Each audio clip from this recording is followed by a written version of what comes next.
Thank you so much, Nastasia. Much appreciated for that introduction. Good afternoon, everyone. I'm really excited to be here today to talk about the human-centric digital transformation. Now, I'm sure many of you must be wondering, what is the human-centric digital transformation and what does this really mean?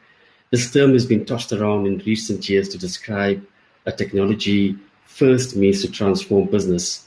So, what is really digital transformation? And in today's session, I'm going to take you through that. So, I'm just quickly going to share my screen so that we can start the presentation and you can then see exactly what we're talking about. So, digital transformation, as I explained, has been tossed around in recent years to describe a technology first means to transform business. But what really is it? Is it IT modernization?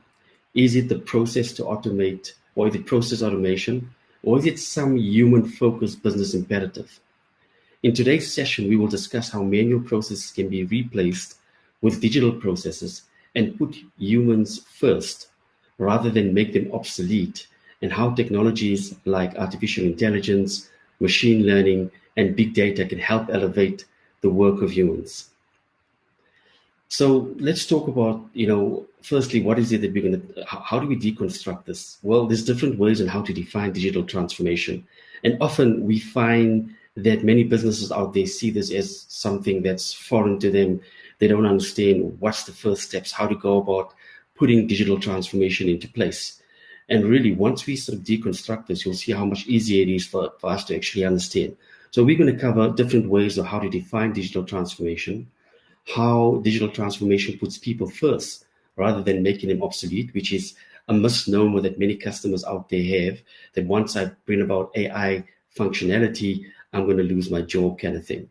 Okay. And then finally, how a human-centric transformation process is a critical enabler to the success of your business. So when I originally started thinking about human-centric, I thought about the premise of digital transformation all orientated around humans. But clearly technology plays a central role, and there is no black and white or easy definition for digital transformation. This slide, with a quick pop quiz, puts some rather provocative statements, right? So what do you think? Is digital transformation all about technology? Is it not about technology? Is it only about the human-centric side of things? Does digital transformation actually harm humans in the sense that it actually, takes away their jobs? Or is it something that actually helps them? Now, the last two statements are quite prerogative, and often we find that in many customers that we engage with, are often, asking like, okay, so what does this mean for my business? What does this mean for my staff? And really, we're trying to put that to bed and explain the human-centric aspect of how digital transformation forms part of a business. So when done right, digital transformation is an inclusive metamorphosis. But when done wrong, there's no transformative benefits. You may just take the paper out of a clunky process, but it's still a clunky process. So what does inclusive metamorphosis actually mean? It's basically about keeping both people and technology in mind when making these changes. And those changes are digitizing the business and elevating the human work. So as we mentioned in the beginning, there's no universal definition for digital transformation. So let's take a step back and deconstruct what we mean by this. There's lots of definitions out there, but let's look at some of the more common definitions out there. So Wikipedia, I'm not going to go through this in great depth, but Wikipedia talks about the adoption of digital technology to transform services, businesses through replacing non-digital or manual processes with digital processes. I think that's self-explanatory.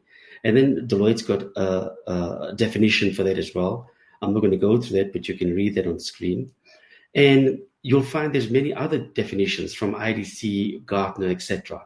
But the one common theme that all of these definitions have is that it's the shift to digital technologies. It's the shift to digitizing the entire business, which means that you take a business model, which was typically manual, and you transform that into something that is now digital.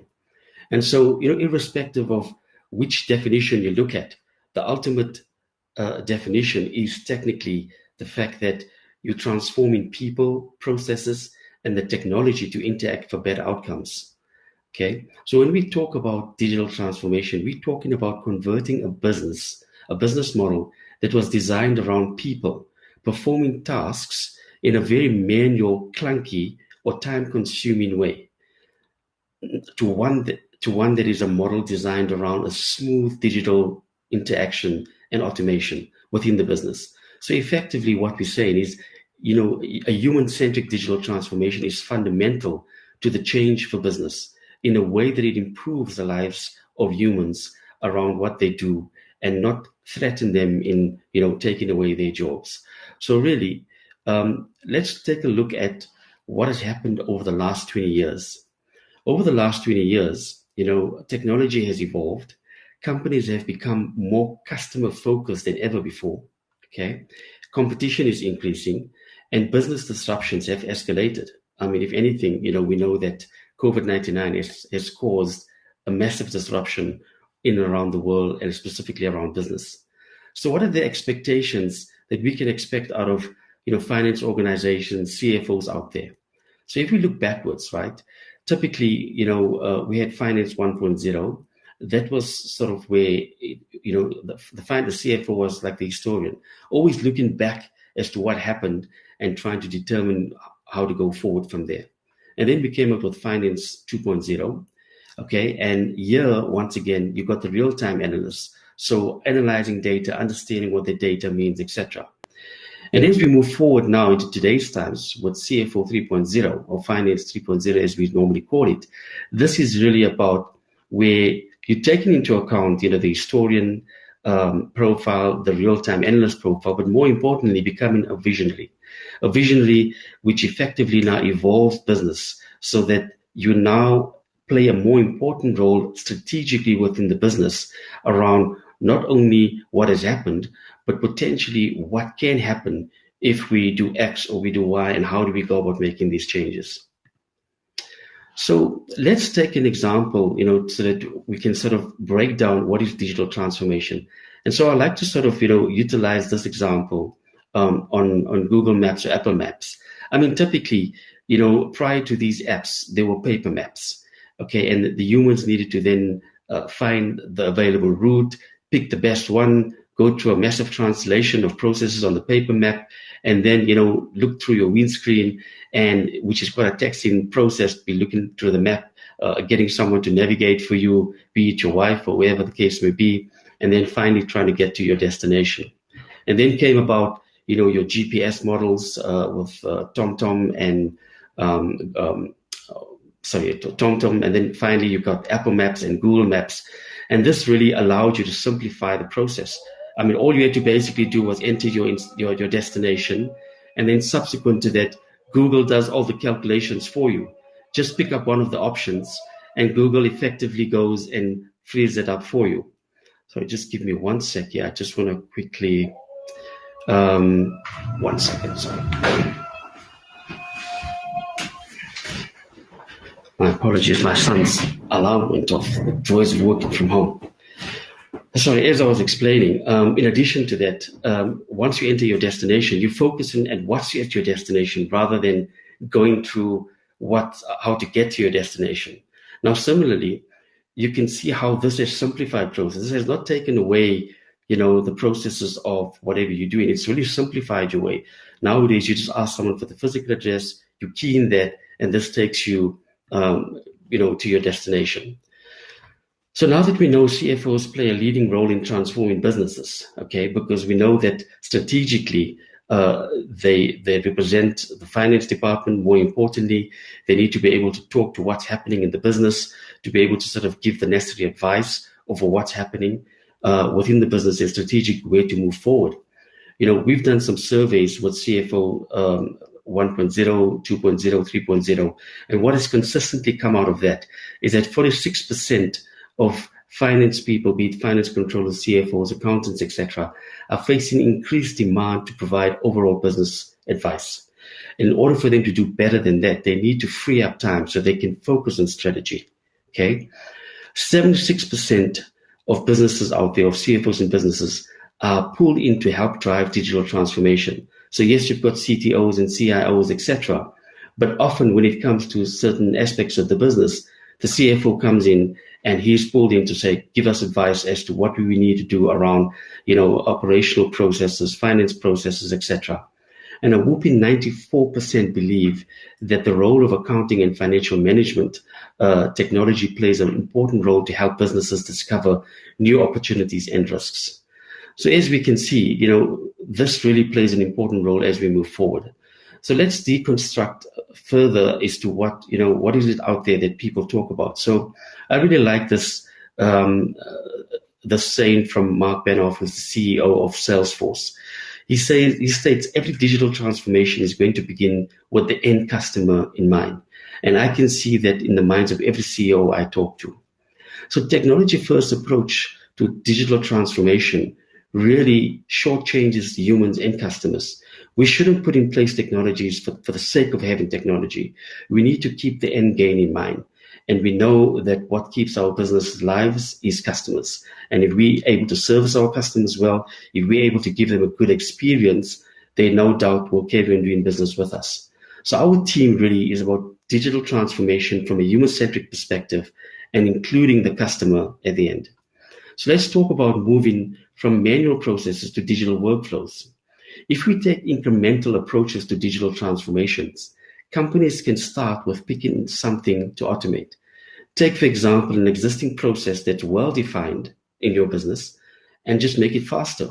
So automate the process and don't overthink the process. So let's just take a typical example of what is the reality. Well, if I think back of my first job, okay, I played a game called Find the Manager. Okay, so every month I was responsible for having to pay out certain suppliers on certain rebates that had to take place. So I'd basically print out a stack of papers, which was effectively like remittance advices, sign them off because I sort of had to do the reconciliations, and then go to find my manager, and then stake him out sometimes out of his office to make sure that he can sign this off. Once that gets signed off, clip this into envelopes, and then send it to the finance department, in particular the accountant, so that he can then verify, reconcile, and sign that off, which then effectively needs to go into writing out checks or printing out checks and eventually sending that off to the suppliers. Now, how has all of that changed? If you introduce technology solutions like Sage Intacct or any other solution for that matter, you basically want to go into a paperless workflow environment, which allows you to speed up the approval process by configuring levels of approval that kick in and send automated messages to approvers. So approvers can, approve transactions from their phones, their tablets, as well as their computers.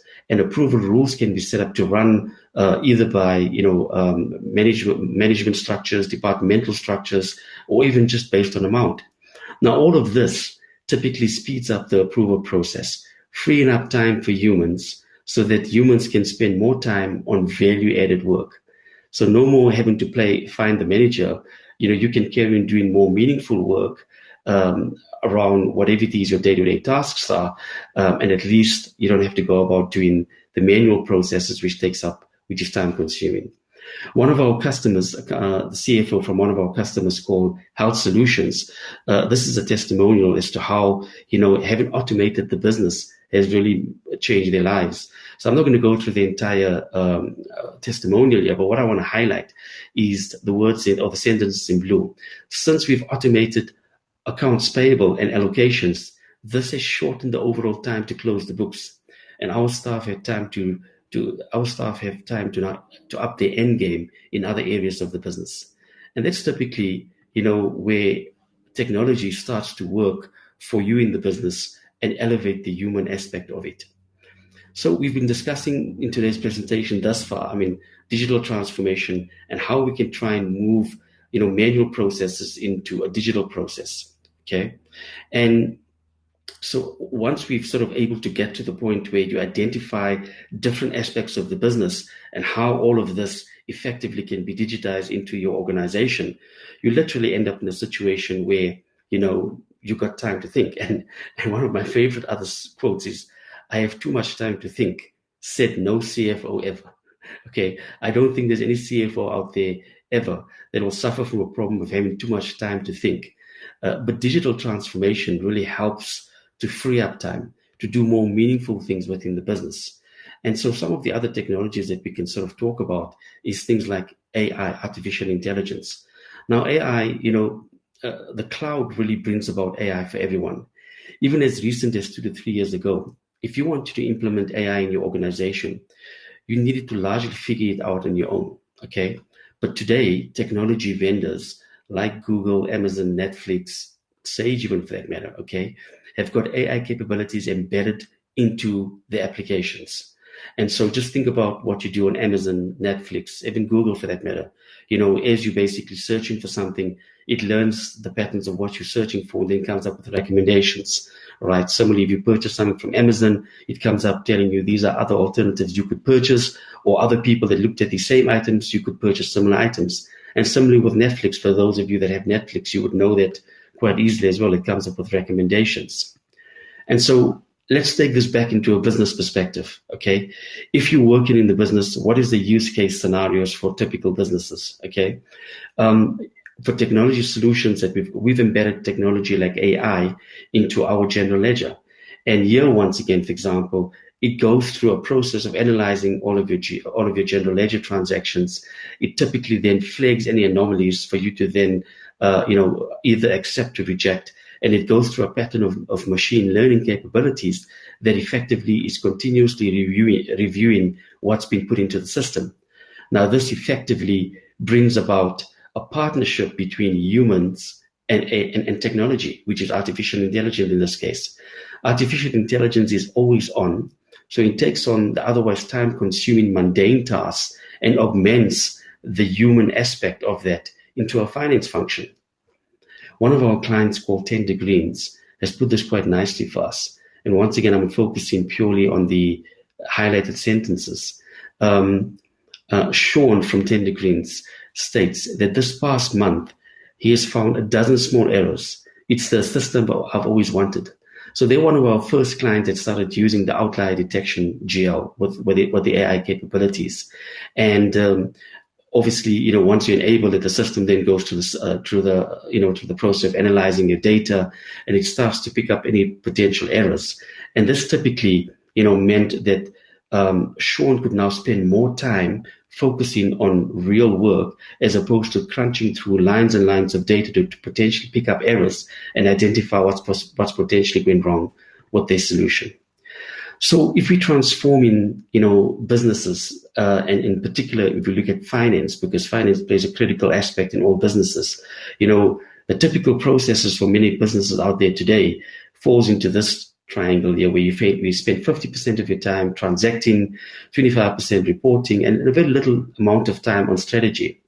But by enabling business, by enabling digital processes, taking away the digital manual tasks and digitizing these processes, you can see very clearly you can get more time available to spend around strategy and really focus on what is it that we've got to do next in the business. So understanding what we've just spoken about now, what does this mean for you? What now? What are the key takeaways that we should be focusing on? Well, digital transformation doesn't happen overnight. It's incremental. So start off small, crawl, then walk, and then run. And once the processes start to work, once you find that you get the buy-in of staff as well around how to automate processes, you find that this suddenly becomes a reality, and you start to automate more and more features, or rather more and more processes within the business. And this not only allows you to sort of get a competitive advantage, this also starts to help reduce margin of error. And more importantly, as you start to realize the benefits of cloud solutions and that comes with digital transformation, you'll see the uptake in revenue as well. And we've seen that specifically around businesses that actually suddenly find that, because of the efficiencies and the productivity that it brings about, ultimately you start to see the translation into revenue. So, typically as a takeaway action, what is it that businesses need to do? It's really to understand your existing technology ecosystem. All right, identify an area in the business that you believe can have the greatest impact that you could digitize. Put a plan together involving the stakeholders, like staff that are involved in the process, and then find a technology partner that can help you enable these processes quite easily without any massive or huge costs. And as I called it out early on, there are already technology vendors like Sage, Google, Amazon, Salesforce, etc. All of these businesses out there embedding AI capabilities and machine learning capabilities to enable these digitization processes within your businesses and to make it much more easier. So once you're able to future-proof your businesses, you will then find that you're able to measure this and make the adjustments and repeat this continuously throughout your business. So that, ladies and gentlemen, brings me to the end of my presentation. And really, it comes down to what is your next digital transformation journey and how can the human-centric aspect of digital transformation form part of your business? Thank you, ladies and gentlemen, for your time today. I hope this gives you much more insights.